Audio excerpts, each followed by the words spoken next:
I've just had a revelation that I'm actually meant to like tell you what books are about. Is that how this works? Hi everyone. So once again, I made a comeback and then I just kind of didn't film, and I've been here and there, but I have not been on my shit. So I'm finally filming. I've been putting it off because my usual filming location is a hot mess right now. You don't want to see down here. It's a mess. Behind my whole room is a mess. My life is a mess. I am a mess. Welcome. So yeah, I haven't been able to film in my usual spot because I'm lazy and haven't been bothered to tidy. So I'm here using books as a tripod. It's cool, we'll just switch up the filming locations constantly. Who needs consistency?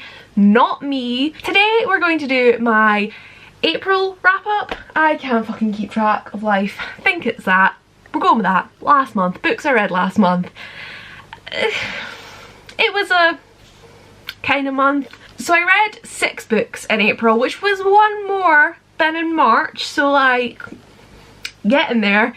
Nowhere near February, but I'm still very pleased that with my kind of slumpish mood, my shitty mental health, that I managed to read at all. So we're just gonna quickly dive into it and talk about the books that I read, because that is what a wrap up is.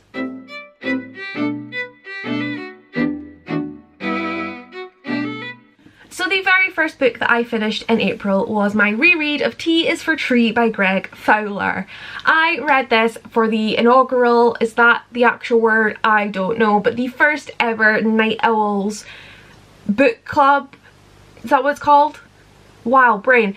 TJ Reads the Stars, my good friend Tom, made this book club and picked this book on my recommendation. We all had some thoughts. I enjoyed the book. I think I gave it 4 stars again? 3? I can't remember. Sophie, from what I gather, did not like this book. You would think, having been part of the live show, that I would fucking know. But no. The only person I could hear talking in the live show was Tom. And I just can't bring myself to watch the live show and just see me in the corner struggling. So go watch it. I will link the live show below that you can watch, and you can just admire me sitting there like, I don't fucking know what anyone's saying, it's great. But I liked the book. I think it's a good book. Take it with a pinch of salt. That's all I'm gonna say. Wait, that's not all I'm gonna say. I'm gonna tell you about the fucking book. Oh my god.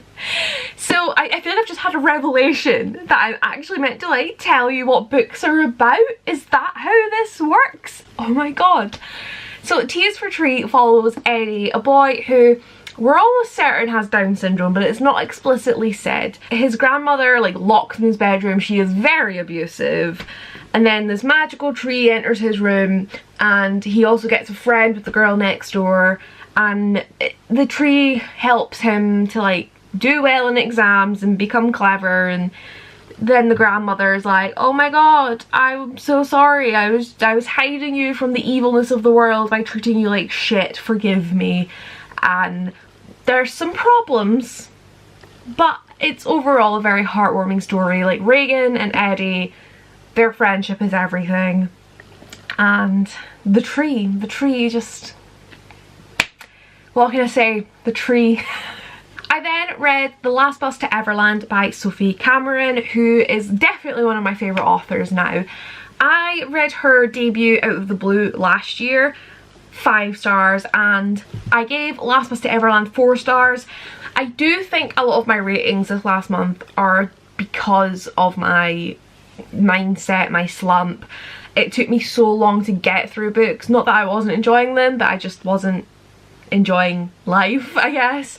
But this book was so good. We followed a guy called Brody whose family are going through some good like times, are kind of struggling money wise. His dad's agoraphobic and doesn't leave the house, and then he stumbles upon this guy who invites him to Calton Hill at 22 minutes past 11 on a Thursday evening, and it's quite magical realism. This door appears and they go to Everland, and time works differently, and it's just like a magical kind of place, and it's all just about Brody kind of like having an escape from his life and dealing with life, and I can't really describe it. It's very character driven. I really enjoyed it. What I love about Sophie Cameron's works are that they're all set in Edinburgh. I mean, so far they've all been set in Edinburgh. Obviously, being an Edinburgh gal, I know the places she's talking about. In both her books, she either goes to or mentions by name like my hometown or like area, and that just like, you know. But I just love Sophie's writing. I love her stories and her characters, and just love her. Love her. Absolutely love her. I then made myself comfortable again. Wow. I then made a start on some of my BookCon reads. I know I am you should see the pile of books in front of me. It's all just things like The Raven Boys and Legend, well that's Prodigy, Cinder, Shadow and Bone. It's all those popular books that I really should have read like near enough 10 years ago, because those authors are at BookCon, and I'm like, I should read their books. Half of them I'm not even going to meet because I didn't have tickets for their signings, but like, not the point. The point is, what is the point? The point is BookCon. So I finally made a start on authors that are going to BookCon. I don't know why I have it in my head that I'm like, I need to read like a book from everyone that's going there. Like I don't. But I picked up Mercy Suarez Changes Gear. So this book is a middle grade. I really don't remember that much about it. It's about a girl. Oh, I kind of remember it. So this girl, Mercy, she has a good relationship with her granddad, but he's like not doing great. I don't really know what the fuck happened in this book. It was good. I gave it 3 stars. It was enjoyable. Again, slump. I like the dynamic, like the way the family is, and you know,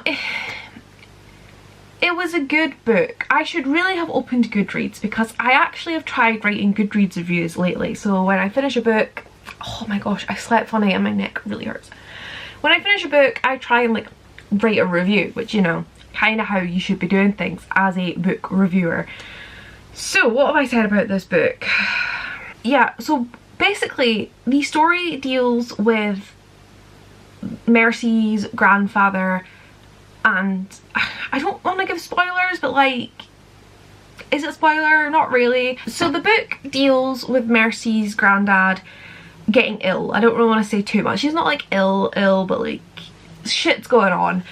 And the book doesn't really touch on it. It kind of brushes over it in a way. Like, it deals with it, but not very in depth.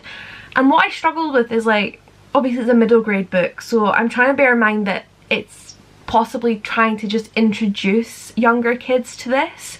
But at the same time, I do feel it could have done a bit more, because books are the perfect place to kind of immerse kids in these tough topics, because it's a safe space for them to find out about these things. So I'd have liked to have seen it done a bit more, but then, you know, I don't know. I finally, after years of wanting to read this book, picked up Cell 7 by Kerry Drury. I really enjoyed this book. I gave it 4 stars. It's like a dystopian, love a dystopian. Like, I am all over shatter me type stuff. I'm currently reading Legend by Marie Lu. Like, that kind of dystopian shit is my jam. Like, I don't care how repetitive they are, I just love it. And this, oh my god, I freaking love this. So this is a world where when people are put on death row, it's like a TV show that people vote in to decide if the person should be executed or pardoned. And it follows this one girl who's like the first ever teenager to be like accused of murder and put in it. But it's all about like the society, the inequality, and it's quite political, but like not strongly. I really enjoyed this. I love our main character. I cannot wait to continue on. There's 3 books. I think I have book 3 because I won a giveaway from the author, but like a signed copy. So I need to get book 2. But oh, I love this. The only thing that I didn't like, and I think what ended up overall giving me the 4 stars rather than the 5, was there are certain points where It's like a screenplay of the TV show, and it's only like 4 or 5 pages worth. But I felt it was quite repetitive because it would always be like, this is the intro and this is like the host's introduction. I'm like, I get it. Get to the point. The presenter in this show as well was, I don't know, she felt very fake, and a lot of the time it was like she was just there to be like, look, this is how people think, this is what people believe. And I'm like, okay, like, you know, you have that one character that's kind of there to like explain everything to you, but like, just I don't know, I just, if something happened, she'd be like, oh my god, I'm so shocked, like this is, and I don't know, I didn't vibe with this presenter within. But I appreciated why she was there and why she kind of needed to be there and be the way she was. So overall, very, very enjoyable book. And again, I think perhaps if I hadn't been in the mood I was in when I read this, it probably would have been a 5-star read. Although, if I remember, I'm trying to remember that like, I'm being pernickety with my ratings. So 4 stars, you know, still really freaking good. I'm trying to save my 5 stars for like really, really good books. I need to remember that, but like, this was close, quite close. For a dystopian, it's probably one of my favourite dystopians I've read, so. I then read Delivered from Distraction by Edward M. Hallowell. I don't have a physical copy anymore. I had borrowed this, well, I was loaned it from my neighbours. We were talking about like neurodiversity, and I was talking about just me and what I've been going through and stuff, and my neighbour was like, hey, I have ADHD, I read this book, it's really cool, and you know, I noticed some similarities with you, give this book a try. You know, not saying like it's going to diagnose you or anything, but you know, anyone with a sort of neurodiversity or neurodivergence, you know, there's things in this book that will ring true whether or not you have attention deficit hyperactivity disorder or not. I didn't give this book a rating. I don't like to rate non-fiction. I rate self-help books when they are written by Tom, Dick and Harry who have no fucking clue what they're talking about, and they're just like, if you go for a walk you'll get fit, because like it's not actual medical advice. Whereas this book was written by an actual doctor who also has the disorder himself, so its own voices as well as being like professional, and he's not in this book saying like, this is how you can overcome this. You know, he's not saying I'm going to cure this illness. It's not an illness, but like, you know, he's not trying to be like, yeah, I can make this go away.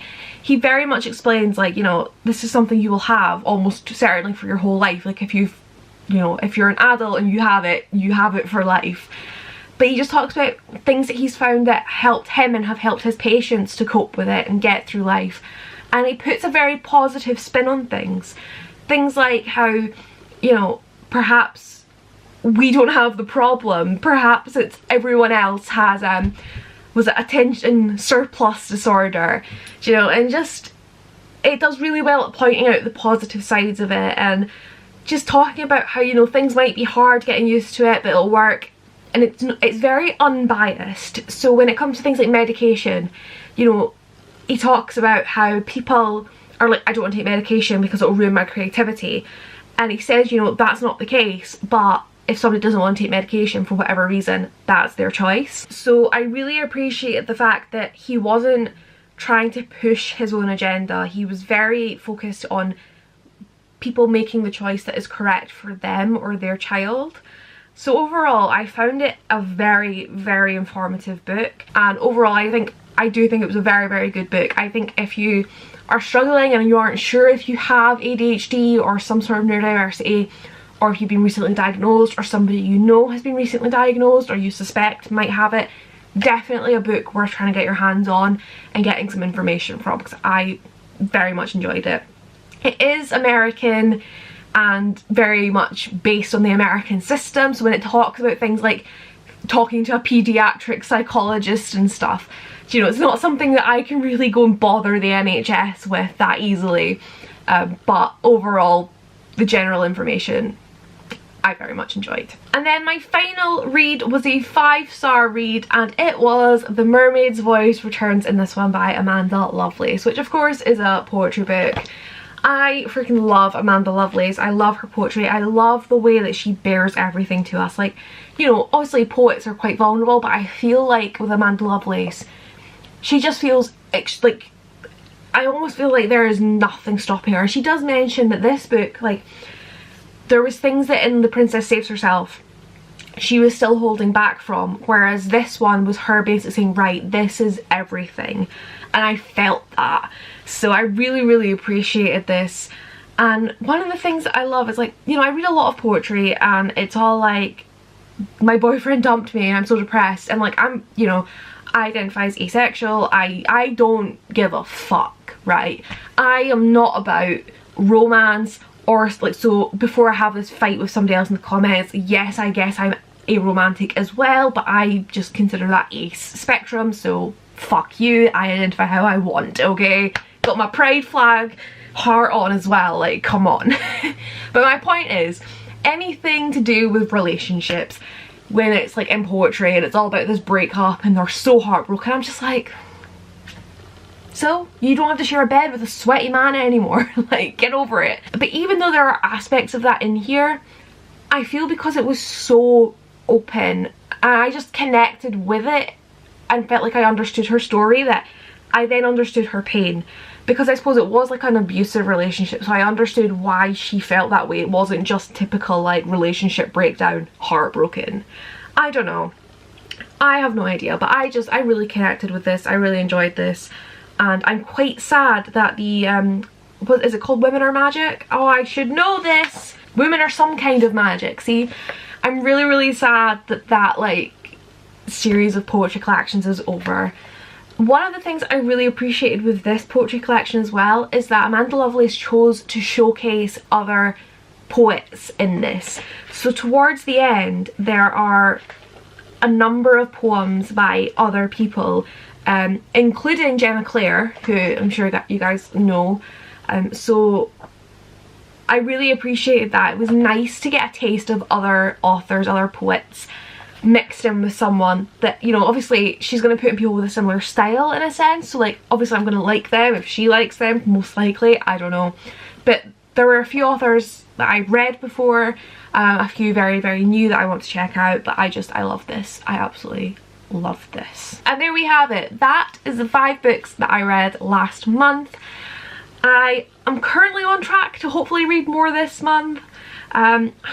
Nobody come at me with it, oh, be proud you've read it all. Yes, I know, I'm not comparing myself to other people, I compare myself to myself.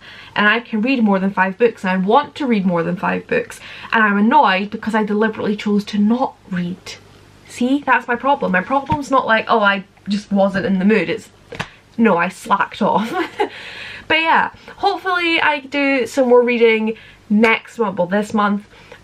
Looking at the books I have here, I am very excited to get to them all, like popular books, as I said, like Raven Boys, Shadow and Bone, Cinder, good old classic staple YA that I really need to get to, as well as some new ones that I like can't wait to read. So with that said, I'm gonna wrap this up. I probably should edit this and like have it ready to upload, but maybe I will get some reading in, or maybe I'll watch BookTube, or maybe I'll binge watch some Netflix, because baby steps. I filmed a video, I should reward myself with a leftover Easter egg, because who's dieting? Apparently not me anymore. I need to make sure my outfit for BookCon still fits me before I binge an entire Easter egg and 2 chocolate bars. Anyway, not the point.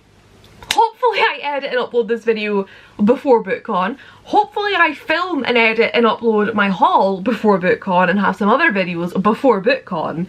Because I want to get my shit together. I don't want to go to BookCon, hand out my nice new business cards that I got made, and have everyone check my channel out and be like, oh, she's uploaded for the last 3 months as vlogs. So like, hi, if you're new here, welcome. I was probably a mess IRL. Told you, there's nothing fake on this channel. So I'm gonna go, I'm gonna wrap this up, and oh, thumbnail, man. I hate thumbnails. Oh, bye, I guess.